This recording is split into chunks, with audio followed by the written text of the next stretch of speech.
Wake up, sleepyhead. No, leave me alone. But you haven't made a video in like forever. Fine, I'll be useful again. So just so you see what we're working with, sketchbook, random, cheap, nothing special. This is a travel set watercolor. I think it's Winsor & Newton, so I don't know if that's considered expensive or not. And I just have 2 jars of water here. This is some previous colors that I used, but we're not gonna do that. We're just gonna use watercolor from here. And then I'm gonna try and use, like, actually this comes with a set here. I never used it before, but I thought let's use it for this video. Okay, so the point of this video is to just use one color. And I think I'm gonna go with blue this time around. Doesn't matter what blue you use, or what color you use. Pick a color that you like and go with it. And the trick is to not oversaturate it. So I'm gonna add water here in the corner, and then with this one I can play and desaturate, because right now this one is full of blue. So if we add even a bit more water, let's see. So I add this one. That's why I drew these little boxes here. So we take this side and just paint it in nicely with blue. What we can do, and what you should do, is have a little bit of toilet paper or something. Then you can take the water out of your brush, and with the brush you can even take some of the pigmented water away from here, so that way lightening it up a little bit. And then just clean out your brush and then water it out and wait a little bit. All right, now this is dry. We can take some of the blue and see. I always like to check it here. It's a bit saturated, so I'm gonna add just a bit of water to it. Well, it is going to stay saturated, but water takes a bit away of that harshness. And technically we could add even more water to it and test it there, but it should be good. And this way we're not really working with lights and darks, but we're just working with blue. And the blue really represents our shadow. So we have light, like sun hits properly, sun hits a little bit, and sun doesn't hit here in the shadow. And like this, just with one color, you can already play around with it. And you can try this with other colors as well. Like previously, I tried it with green, and we could try, let's say, red and maybe something else as well. Fast forward. Apply red. Apply more red. Apply yellows now. Apply yellows.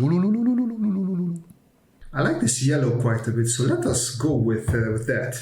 Didn't leave a lot of space for it, but I'll just pop this up with a bit more water. Let's add it there, and then just take a bit more, well, yellow. It's technically not yellow, is it? Is this brownish, whatever you want to call it, color?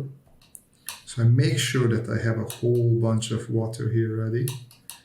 And then with that, I decide that I can do the top white or the side white, whichever I want. One of them is going to be lighter and whiter, and I think I want less surface, so it's going to be the top, just like here. We're going to follow, that's why this is an easy technique, because you just follow these 3 steps. Like imagine this as a box, and every side is like a box. So every left side is going to be slightly yellow, right side is going to be more yellow, and the top I'm gonna leave white.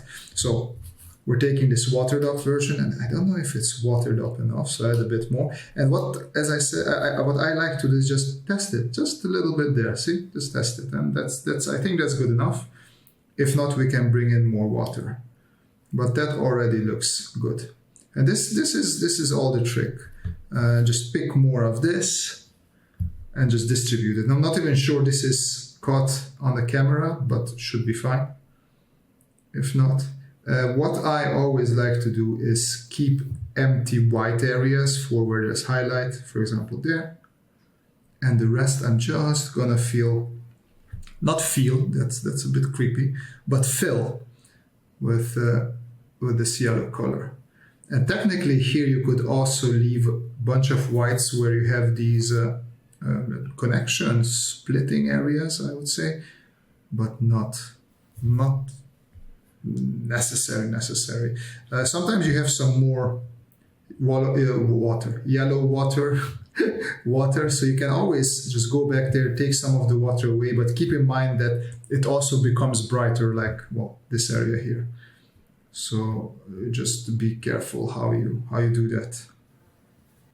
Like this is a transition area, so I'm gonna decide, I decided to do a little bit of yellow there. Here on the side we have a bit of yellow.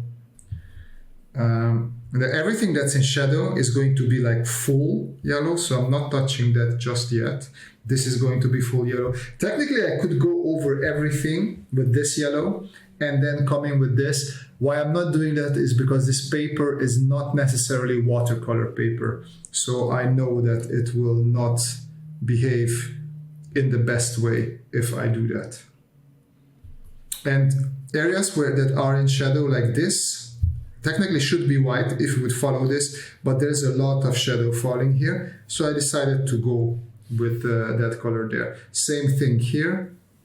We probably have shadow on this side, so it is going to make sense to not have it completely white.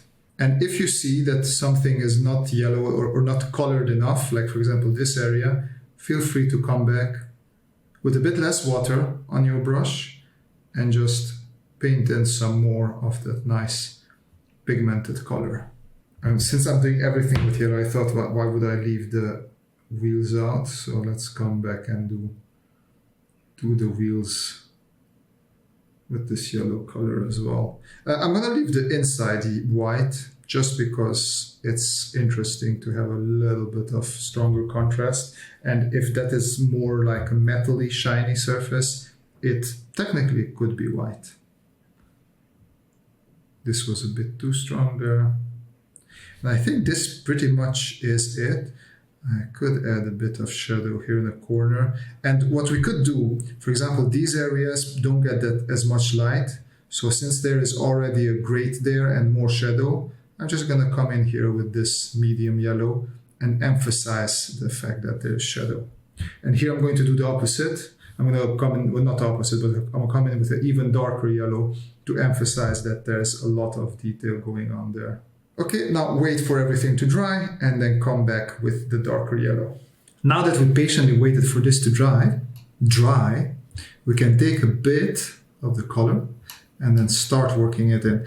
As per usual, I'm adding a bit more water to it, and most importantly, I'm going to test it. I want to see what it looks like. It is quite a bit yellower, so I think we can live with that. Going into the areas where we have shadow, and then just filling everything that is still white with this. Here also the wheels, of course, because we decided that everything is going to be this yellow. And here you will have to top this up probably, because you're going to run out of this. So I'm going to every now and then I'm going to add a bit of water and add a bit of more pigment to it. It's quite a bit of water, but that is not a problem. What I like to do is to keep these areas separate because I don't want everything to be washed together. So I'm just gonna wait with this and I'll keep on coloring until this dries a little bit, because I like to have those whites. So if we come over here, you have these nice white in between areas. Even though it's not shiny there, it still gives a pretty cool effect if you do something like that. So then, as I said before, all you do now, you just jump from area to area. We know that this is going to be darker yellow. We know that down here, all this area is in shadow. Here, these two areas are in shadow, so we can come back and touch these areas up as well. And then this here is all more of a shadow area. Now we can play around with what we leave empty. In this case, that handle that I thought would look cool, but now looking back at it, doesn't really look cool at all. There we go. And as I said, I'm going to add a bit more pigment. You can also see that here it's much stronger than there. So I want to make sure that I don't run out of the yellow, or at least that I try and make these yellow patches as similar as possible. And this is just something that you have to watch out for, because of course you will run out of watercolor and you have to keep on prepping it up. Make sure to fill it. I like just dabbing every now. No reason to go over the darks, because it takes away a little bit of that darkness if you go over a lot. So it is nice to have those darks. You want to keep those if possible. We have a little bit of this yellow, of course, right there on the tire because there's shadow underneath this sort of fender.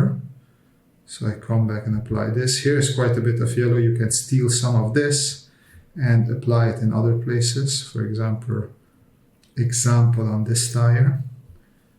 I'm gonna add a bit more yellow, a bit more pigment, a bit more water. So this is just something that you will be constantly doing. But as you can see, it's not a really hard process. It is a relatively simple thing to do. So here I added here I'm sort of messing up my lines a little bit, but you know what, fine. You can't always pay attention to everything. But we are going to take away some of this yellow. Now this is relatively dry. Of course, I could have waited a bit longer, but I'm also a bit impatient. So I'll just come in, color that there, pop back to places where I think this is also what I said that we could have a little bit of this darker yellow, just to emphasize that is a little bit in shadow there. Can steal some more from here. Still see there's a lot of pigment there. This area here is probably in full shadow. And I'm not thinking, once again, I'm not thinking of this yellow as a color. I'm thinking of, okay, so this is actually the shadow area. At least until here. I noticed I should have gone in with that yellow, so we'll probably do that once everything dries here.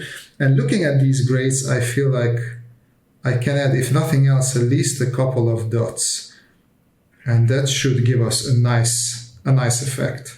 For the lights, just because they're lights, I'm not going to completely fill them. And now I feel like we're at the point where, like, you know what, let's wait for this to dry, and then let's see what else needs a little bit of darker yellow. But you can see it already pops pretty nicely. All right, now that everything has dried, we can go back over the areas that we think need a bit more darkness, and just a bit more of this yellow, and then let's see what we left open. So, for example, here I left these open. I forgot to do this, which happens, no problem. And here we have this darker area, right? If you think about shading, this probably everything is in more darkness. Same under the wheel hop, but no, it's not wheel hop, whatever that area is called. So these areas, hopefully, if we go back and add a bit more color, these will layer and cake on each other, and that way it will give the effect that it's even darker there. In the meantime, I am going to mix a bit more of this yellowish pigment into my color, just to replenish what I was missing there, and see where else I can add a bit more of this. So think of areas, we talk about ambient occlusion a lot, right? At least I talk about it quite often. Areas where there's no space for light to bounce. Like the more light bounces, the more it loses its lightness. So make sure to make those areas, color those areas. I just noticed while waiting for it to dry that these areas I forgot to color as well. These are always good to just go over with a little bit of extra yellow there. And if you have some greeble details, you can also say like, oh, you know what, maybe this is a bit laid in or inlaid, and I can go in and have some fun there as well.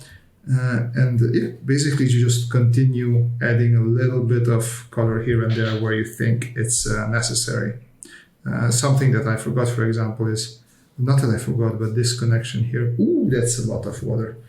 Perfect opportunity to just clean up your brush and then move that water around a little bit.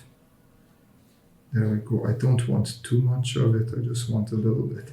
And I also talked about this area here. So we're going to take a bit more water and just add it to the side there. I'm just going to take a bit of this side here. So this should be much lighter when it comes to our coloring, because this is like half light. And once again, we can take a little bit of it away if we feel that is too strong. And something else that I noticed, we can also add a little bit, just where you have these section lines. We shouldn't, a bit too much water again. And add just a bit there. It could be a bit thicker accidentally, but it's fine. Like the whole idea of watercolor is not to be perfect, but to have these things. And I was also looking at this and I thought it would be cool if this would throw just a bit of shadow there. Something like that. And now looking at everything, this is also a bit strong, white light wise. So I add a little bit of yellow to it. All right, ladies and gentlemen, that is it for our video. I hope you enjoyed it. I hope you learned something, because this you can employ in all sorts of other ways with different colors, combining colors, or just grays. This is the basics of everything, but this also gives already that nice little punch to any of your drawings, and it's really not a lot of knowledge, just that three-dimensional cube that we started out in the beginning. That's all you need to know, and just apply that knowledge. With that said, please leave comments, questions in the comment section below. I try to answer them as soon as possible. And as always, the most important thing is that you folks have a great time. Keep on sketching, and see you in the next video. Bye-bye.